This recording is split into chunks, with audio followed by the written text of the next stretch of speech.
Team Fortress, o famoso e incontestável pai dos Hero Shooters. Além de ser o meu jogo de tiro multiplayer favorito, ele parece ter adquirido uma espécie de imortalidade, visto que com o passar dos anos, alguns jogos multiplayer surgem e se vão, e mesmo assim esse jogo, sem receber qualquer tipo de atenção da sua figura paterna desde 2017, de alguma forma se mantém relevante. Mas como? Como pode um jogo considerado simples nos dias de hoje permanecer tão relevante mesmo depois de 19 anos do seu lançamento e 8 anos sem atualizações? Eu pessoalmente poderia ficar horas e horas explicando como esse jogo fornece um nível infinito de entretenimento, seja pelo loop de gameplay divertido, personagens e histórias cativantes, ou até mesmo a possibilidade de transformar o seu mercenário no que você quiser. Embora eu possa afirmar que esses são vários dos motivos pelos quais o jogo é tão amado pelas pessoas, não é sobre isso que eu vim falar hoje. Nesse vídeo eu quero falar sobre a classe mais única desse jogo e de como as suas características e gameplay são tão distintas que nenhum outro jogo conseguiu replicar o que é jogar com esse cara. E é claro que eu tô falando do Spy.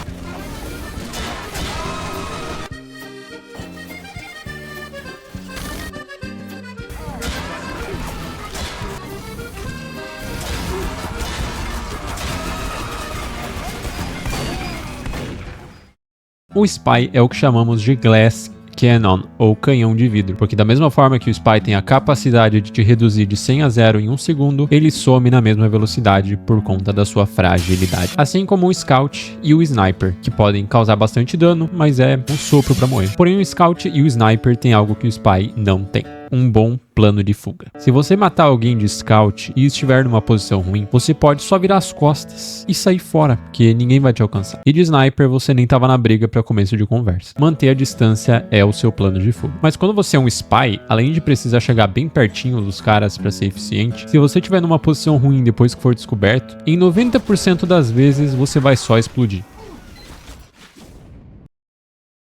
Então, pessoal, como vamos transformar esse personagem em algo viável? Bom, e se a gente der para ele a habilidade de escolher as suas brigas? Dessa forma, os jogadores podem esperar o momento certo para entrar em ação, evitando situações que pareçam menos favoráveis ou que talvez tenham um resultado imprevisível, incentivando o jogador a procurar entender como se comportar em certas situações, para evitar ser explodido por todas as outras classes, caso ele for descoberto. Meu Deus, você é um gênio! Como eu não pensei nisso antes? Eu nunca vou lançar o Half-Life 3 e deixarei os fãs do jogo sem uma conclusão para a franquia por mais de 16 anos.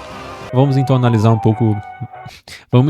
um pouco mais das ferramentas do Spy para entender sobre a sua gameplay. O Spy tem à sua disposição uma Sapper, usada para hackear as construções do engenheiro, um kit de disfarces que permite, adivinha só, se disfarçar, um relógio que quando você vê as horas você fica invisível, e uma faca que mata qualquer classe em um hit se tu pegar o cara por trás. E ele também tem um revólver, que é bom para atirar nas coisas. Vamos então jogar tudo isso em liquidificador e ver o que você deve fazer para jogar de Spy. Primeiro, você vai usar o seu relógio para adentrar as linhas inimigas, passando invisível direto pela troca de tiros se for radical, ou pelos caminhos que não tem ninguém se você tiver bom senso. Aí chegando na backline dos inimigos, dependendo da situação, você tem algumas opções do que você pode fazer. Você pode matar os snipers que estiverem camperando, encher o saco dos engenheiros, ou mais comum para um Spy, matar a frontline dos caras que estão ocupados com o conflito, que no caso são essas classes aqui.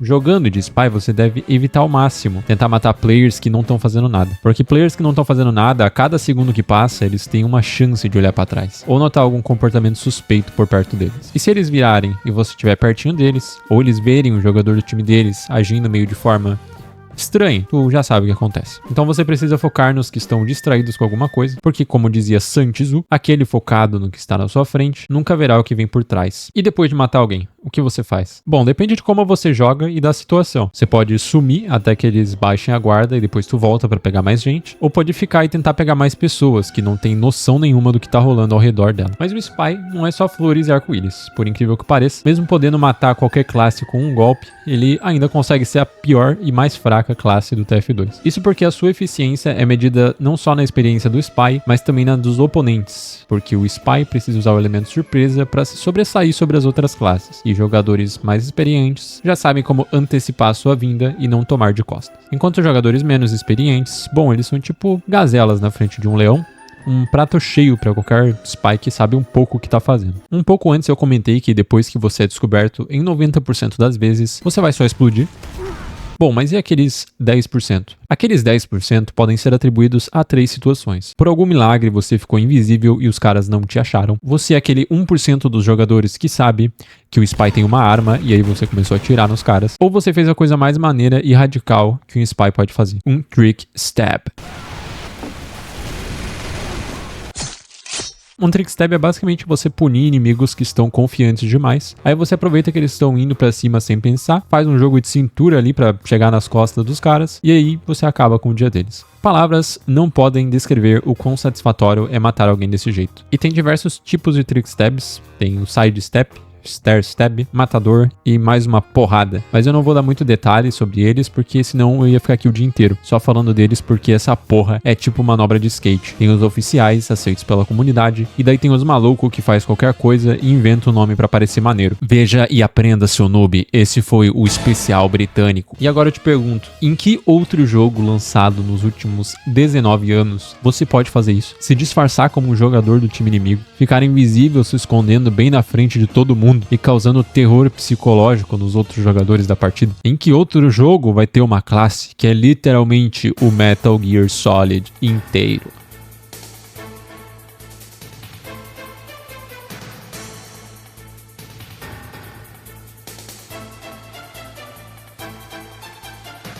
Ah, mas existem sim personagens com mecânicas de stealth em outros jogos. Esqueceu a Sombra do Overwatch? Ela faz praticamente a mesma coisa. Escuta aqui, amigo. Eu vou tentar ser bem respeitoso com a minha resposta a esse argumento. Não é porque um personagem fica invisível que ele seja um personagem stealth, porra. Se, por exemplo, a Sombra for descoberta, foda-se, irmão, não tem influência nenhuma na gameplay. Pra um personagem ser stealth, ele tem que ser punido pra caralho por ser descoberto. E não ter um botão que só desfaz a cagada que é ser pego. Ou melhor ainda, se você for pego, ao invés de fugir, você pode transformar o cara num queijo suíço, descarregando um pente de uma Uzi na cara do maluco. E essa é a diferença de um design bom pra stealth e um design que finge ser stealth e na verdade é porco e miserável. No design bom, você precisa usar o cérebro pra não virar estatística, e no porco você faz o que você quiser, e se você for descoberto, você usa uma habilidade pra não ser punido e vaza louco, porque tu não é punido, foda-se. E ainda é chamado de stealth só porque fica invisível.